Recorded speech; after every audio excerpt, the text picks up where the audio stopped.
Olá a todos e todas. Bom, estamos aqui, meu nome é Lúcio Costa, sou diretor do Centro de Atendimento e Estudos da Saúde do Servidor Público do Distrito Federal. O Centro de Atendimento ele tem como finalidade acolher o servidor público afastado do seu local de trabalho em função de um transtorno mental e também de produzir pesquisa, dados e informações que possam incidir na gestão pública do Distrito Federal. Hoje, para abrir esse programa, muito nos honra a presença de uma pessoa que, do ponto de vista histórico, carrega consigo o símbolo de uma nova forma de produzir saúde mental, o símbolo de um deslocamento das políticas públicas de saúde mental no Brasil, que transforma a forma de compreender a loucura e de compreender a produção de cidadania como eixo central da produção de saúde mental. Nós estamos aqui hoje, então, com o ex-deputado constituinte e ex-deputado federal Paulo Delgado, autor da principal lei de reforma psiquiátrica brasileira, que, portanto, muda e desloca, então, essa forma de compreender o cuidado, tendo como centro a produção de cidadania e a liberdade. Paulo, é uma satisfação muito grande recebê-lo aqui no centro novamente e, enfim, tê-lo para refletir algumas questões voltadas à saúde mental.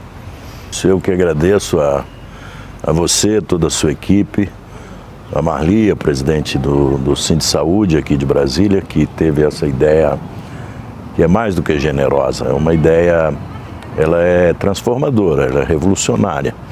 Você reunir pesquisa e terapia e ao mesmo tempo em que você faz o cuidado e a atenção, você desenvolve a teoria em torno do cuidado.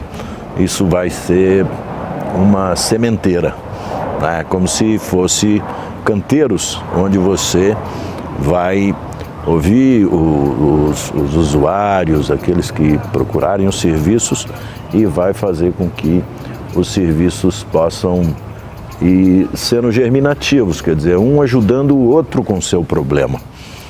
É uma universidade terapêutica, não é? Novamente.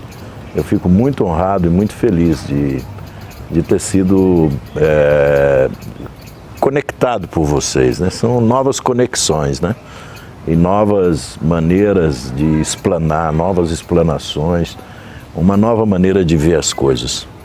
Legal, Paulo, queria perguntar para a gente refletir aqui, mas historicamente a sociedade brasileira criou uma imagem social sobre a loucura, sobre o adoecimento, sobre o sofrimento psíquico das pessoas. E essa imagem social construída ao longo da história foi uma imagem social muito associada ao perigo, muito associada ao medo daquele que entrava em sofrimento psíquico. A resposta dada, então, para as pessoas que desenvolviam algum transtorno mental ou um adoecimento profundo era a segregação como forma de tratamento. E ao longo da história a gente foi percebendo que esse modelo de cuidado era um modelo que, na verdade, se forjava num falso cuidado, porque o princípio dessa forma de pensar era excluir aquele que sofria. Bom, falando então da construção histórica sobre a imagem social da loucura, eu imagino que você desenvolveu uma outra percepção ao ponto de, em 2001, na verdade esse processo se inicia antes, né, a apresentação do projeto, mas até a apresentação do projeto da Lei da Reforma Psiquiátrica Brasileira, imagino que você foi construindo uma nova forma de olhar para a produção de saúde mental e para a negação dessa forma de cuidado. Então eu queria que você pudesse falar um pouquinho sobre esse deslocamento, inclusive, particular seu, dessa transformação de olhar para a loucura, de olhar para o sofrimento psíquico, né? O centro, na verdade, da preocupação, quer dizer, a minha motivação original não era nem a questão sanitária, não era a questão do personagem, o sujeito doente mental. Era a questão da política de direitos humanos, era como enquadrar um esquecido dentro de uma lei que incluía todos os setores e todos os cidadãos brasileiros, os homens e mulheres do Brasil, crianças, jovens, independente de local que nascessem, de riqueza, de instrução, de raça, sexo, ou seja, O artigo 5º da Constituição, e eu tive a felicidade e a alegria de ter sido constituinte, o artigo 5º da Constituição era, a ideia central do artigo é essa: todos são iguais perante a lei, independente de todas essas distinções e diferenças que fazem a humanidade bonita, tá? E que às vezes são fatores de injustiça. Eu tentei introduzir um adendo nessa declaração, que é: todos são iguais perante a lei, inclusive os doentes mentais, sem distinção de raça, sexo, por aí. E tive 6 votos só. Na verdade, era uma coisa tão escandalosa, como você diz, era tão estigmatizante, que os meus colegas deputados não sabiam do que se tratava. Não é que não soubessem, não eram desumanos. O fato de mais de 300, 400 colegas não terem querido entender a emenda, já era uma característica do isolamento de quem a ela se destinava, né? Depois é que, conhecendo a história da luta antimanicomial brasileira, e aí já no processo de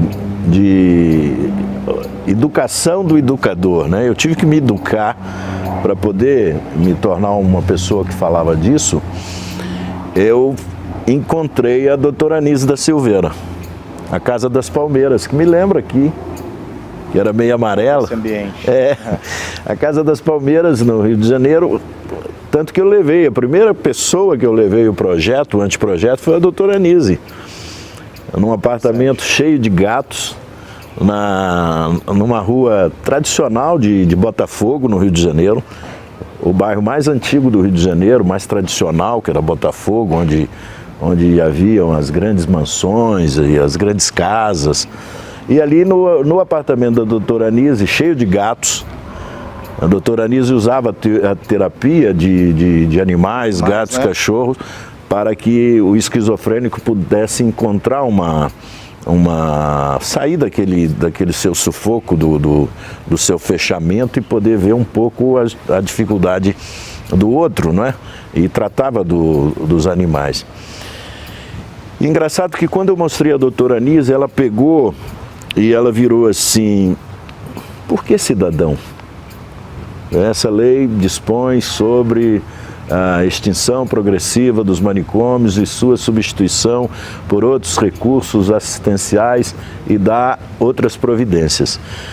E na exposição de motivos eu escrevi que os cidadãos brasileiros, em algum momento tinha várias vezes a palavra cidadão. A doutora Anísio virou assim: por que cidadão? Você chama Paulo, eu chamo Nise. Fulano chama Antônio. Aí foi dando o nome das pessoas que estavam conosco ali. Antes de tudo, pessoas. Nós somos pessoas. É Maria, é José. Então, não tinha essa luta que se tornou uma luta internacional, porque veio a decisão da ONU de atualizar a Declaração dos Direitos Humanos e foi feita a Conferência de Viena. E aí, eu já engajado na luta da reforma psiquiátrica, eu fui a Viena como chefe da delegação brasileira parlamentar. E ali nasceu a ideia inclusive a ideia de mudar a língua da ONU. Porque a língua da ONU e a Declaração de Direitos Humanos era uma declaração em língua francesa. E os franceses falam droit de l'homme. E o inglês é mais universal, porque o inglês fala em human rights. E aí houve uma batalha. A conferência perdeu 3 dias dos 7 para mudar a língua, porque achava que era mais universal chamar de direitos humanos do que direitos do homem. Porque teria que ser, então, direitos do homem, da mulher, das crianças, da coisa. Isso aí foi crescendo. Eu fui andando pelo Brasil, viajando, visitando estados, e aí fizemos uma caravana de direitos humanos e fizemos um inventário das internações e das interdições brasileiras. E descobrimos uma zona, uma encruzilhada, que era a do louco normal, vamos dizer assim, o cidadão que sofre de doença mental, e do louco infrator, o louco em conflito com a lei, o louco que comete crime e que o surto, a sua doença deve ser considerado um fator de redução de pena e não de inimputabilidade. Só que a discussão de que ele era inimputável, todo o movimento da luta antimanicomial virou: Paulo, nós não podemos enfiar isso no Congresso, porque se misturar o louco infrator com o paciente normal, o esquizofrênico, o depressivo, os diversos aspectos que a loucura se apresenta, isso aí vai ser incompreendido. E sempre tem um crime hediondo, né? Sempre tem um crime absurdo de uma pessoa que logo a psiquiatria é usada para ele não ser punido. Eu tinha muita vontade que o Congresso Nacional, agora no mês de maio, em que nós temos aí o 18 de maio, eu gostaria muito que esse Congresso, que é um Congresso jovem, um Congresso que se renovou, que esse Congresso se debruçasse sobre a lei do louco infrator, porque ele está condenado à prisão perpétua. Tá. Na prática, na verdade, o que aconteceu hoje, o que acontece no Brasil com a pessoa com transtorno mental em conflito com a lei é exatamente isso que você disse, né? Quer dizer, essas pessoas estão, eu costumo dizer que se existe alguém no subsolo do esquecimento hoje é a pessoa com transtorno mental em conflito com a lei, né? E que está em medida de segurança, em condições absurda, não há renovação do diagnóstico, não há diagnóstico concorrencial. Por isso que eu acho muito interessante, novamente, associar pesquisa, estudo à terapia. Quer dizer, os servidores do Distrito Federal terão um serviço e terão um acolhimento, aqueles que dele necessitarem, e esse serviço e esse acolhimento vai produzir um estudo e vai servir para que evolua a desestigmatização, em que você diminua o preconceito. Essa ideia da incapacidade civil permanente, que me impressionava muito, eu conheço muitos pacientes, eu me tornei realmente, por causa dessa lei e da decisão da OMS, a Organização Mundial de Saúde, considerou no início dos anos 2000, logo depois que ela foi aprovada, considerou essa lei a lei mais adequada a países gigantes, como o Brasil. Porque o Brasil é muito heterogêneo, o Brasil é muito diferente, nós somos vários Brasis dentro do Brasil, então você tem que ter uma lei em que o espaço da liberdade seja um elemento essencial da terapia. Quer dizer, a ideia do cuidado. Cuidado o que é? Cuidado é o zelo dos preocupados, não é? Você gosta de uma pessoa, você vê um degrau, você diz cuidado. Você vai atravessar a rua, vem um automóvel, você diz cuidado. Cuidado seja como interjeição, seja a maneira como você usar a palavra, cuidado é acolhimento. É cuidar dos outros, é ouvir, a escuta do sofrimento, ter espaço e território protegido, porque as pessoas têm que ter territórios protegidos quando adoecem, porque a doença não é um fracasso. E essa experiência aqui mostra isso. A doença não é um fracasso na vida das pessoas. A doença é um episódio normal da vida das pessoas. O fracasso é não ter atendimento para a doença. Aí é um fracasso da medicina, não é? Então, se eu compareço a um serviço e não consigo sair dali, às vezes não curado, porque às vezes há casos crônicos mesmo, nós reconhecemos isso, não é? Mas você tem que caminhar para o autocontrole, para o autoconhecimento e para o processo de saber a hora que você está quebrando. Quer dizer, eu fico muito feliz de estar aqui, porque eu vejo que você pode partir, mas você não pode quebrar, não é? Quem conseguir partir sem quebrar tem chance de se recuperar, né? mesmo que fique com, sei lá, uma fissura, um traumazinho, uma dificuldade, umas lembranças ruins, mas o que é a vida senão esses cacos, né, que a gente vai juntando? Lógico, e é muito interessante fazer essa recuperação histórica, porque essa história que faz o deslocamento da compreensão sobre a produção de saúde mental. E esse deslocamento se consolida, portanto, né, na Lei 10.216 de 2001. Não fosse todo esse movimento desde a década de 80, culminando na lei proposta por você, né, Paulo, hoje talvez nós estaríamos ainda atendendo as pessoas em sofrimento psíquico numa perspectiva da segregação.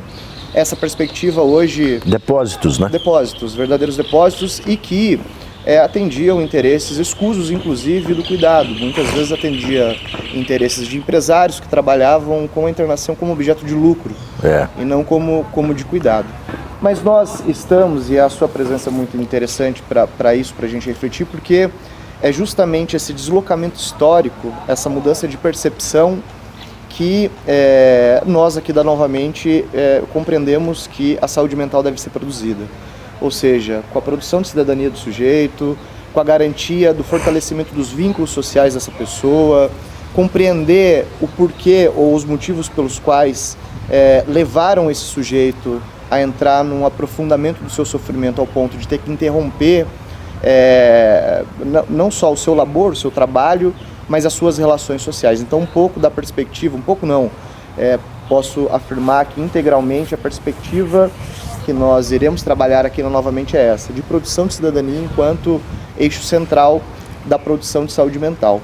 Eu queria só te perguntar, Paulo, como que você compreende que, quer dizer, esses processos de adoecimento no campo do trabalho, né? Assim, esse é o nosso objeto, portanto, aqui da Novamente, compreender os fatores do trabalho daquele sujeito que podem contribuir com o adoecimento dele. Se você pudesse falar um pouquinho sobre isso e sobre... Eu acho que a reforma sanitária começou no mundo com a reforma urbana. A medicina se ofereceu à administração pública, e isso começou na Europa, para sanear cidades.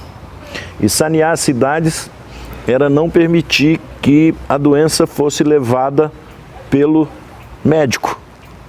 A doença não fosse levada pelo enfermeiro, pela equipe de saúde. Esse é o Pasteur. O Pasteur estudou a circulação da doença e ele descobriu as infecções, os vírus, as bactérias. Então a reforma sanitária não tem sentido ela não ter evoluído nesse sentido de cada vez mais proteger as pessoas dos fatores de infecção, dos fatores de adoecimento. A ideia do isolamento, de você separar a pessoa da vida social, é um blefe, é uma fraude médica, não é? Se é para eu me separar da vida social, para que medicina? A medicina tem que ser inclusiva, é para eu conviver, para eu descobrir o que me adoece. E no caso da doença mental, ela não requer isolamento, porque a doença mental não é contagiosa. A ideia de que a pessoa é perigosa, a ideia de que a pessoa é incapaz, a ideia de que a pessoa é barulhenta ou às vezes calada demais, essa ideia de que nós temos ritmos diferentes, todos têm, independente de serem ou não doentes mentais. Agora imagina isso encaixotado num lugar de trabalho, onde a ideia da penosidade aumenta mais do que a do prazer. Acho que o centro aqui, isso é uma universidade, a universidade novamente, ela vai poder sinalizar para toda a administração pública brasileira que se os espaços são adoecedores, o produto que dali sai também pode ser adoecedor, né? Você não pode ter espaços não saudáveis, onde as pessoas entram em conflito e prefere o conflito ao desenvolvimento, prefere o conflito aos acordos, não é? Espaços onde não se leva em conta o ritmo diferente das pessoas, as dificuldades maiores que um tem e outro, ou às vezes até os segredos que todos nós carregamos no momento que vamos para o trabalho. Ninguém sabe como uma pessoa saiu de casa, o que ela encontrou no caminho de casa ao trabalho. Então acho que aqui poderá se produzir também, analisando aqueles que se partiram, aqueles que vão ser os usuários dos serviços. Você pode fazer um diagnóstico muito interessante e, num feedback virtuoso, você informar a administração pública onde um território adoece e onde um território é saudável. Não é só uma questão de remuneração, não é só uma questão salarial, que é fundamental também, não é só uma questão de carreira ou de cargos e funções. É uma questão de humanizar a presença do servidor no serviço. E o servidor humanizar o serviço e o serviço não desumanizar o servidor. Eu acho que isso, eu não vejo isso na universidade. A universidade brasileira não está estudando essa questão. Eu vi isso em alguns serviços na Europa, vi isso na Itália, com a equipe do Basaglia, na Espanha. Nós temos vários serviços parecidos, onde você tem essa relação de ensino e terapia, de atenção, cuidado e educação. Acho que vocês estão num caminho extremamente criativo e pode realmente espalhar pelo Brasil. Tem muita esperança. Isso aqui, na verdade, meu sonho era ver isso. Por isso que quando a Marli me chamou e a Gabi, a equipe toda, quando vocês me entraram em contato comigo, eu pensei, gente, é a escola de CAPES. Nós temos que criar uma escola para educar os educadores. E quem melhor educa os educadores, senão os que precisam, os que frequentam as aulas, os que vêm aos serviços. Há um mineiro, Guimarães Rosa, que é um grande escritor místico e muito regional, mas mundial, porque ele vai tão profundo na alma das regiões de Minas mais pobres, que ele conseguiu criar personagens mundiais. E ele fala uma frase que eu nunca escutei de pedagogos. E o mundo tem grandes pedagogos, o Brasil tem grandes pedagogos, Mas ele fala, mestre não é quem sempre ensina, é quem de repente aprende, Então, acho que a Nova Mente vai ensinar muita coisa, mas ela vai aprender muito mais com aqueles usuários dos seus serviços. Legal, Paulo, eu gostaria muito de agradecer a sua presença. Eu acho que daqui para frente nós manteremos aí você como uma pessoa fundamental, essencial para esse projeto, a sua participação, as suas reflexões, inclusive para contribuir com a orientação e os rumos que a Nova Mente vai tomar é de fundamental importância. Agradecer imensamente estar aqui, principalmente nesse mês de maio, que é um mês comemoramos dia 18 de maio, Dia Nacional da Luta Antimanicomial, com tantas frentes se organizando pelo país inteiro nesse mês, e tê-lo aqui é um presente e gostaríamos de agradecer imensamente sua presença. Eu agradeço muito a vocês e me comprometo a levar com todas as minhas forças e energia e tudo aquilo que eu tiver de capacidade de mobilização, levar essa luz novamente que ilumina a reforma psiquiátrica brasileira.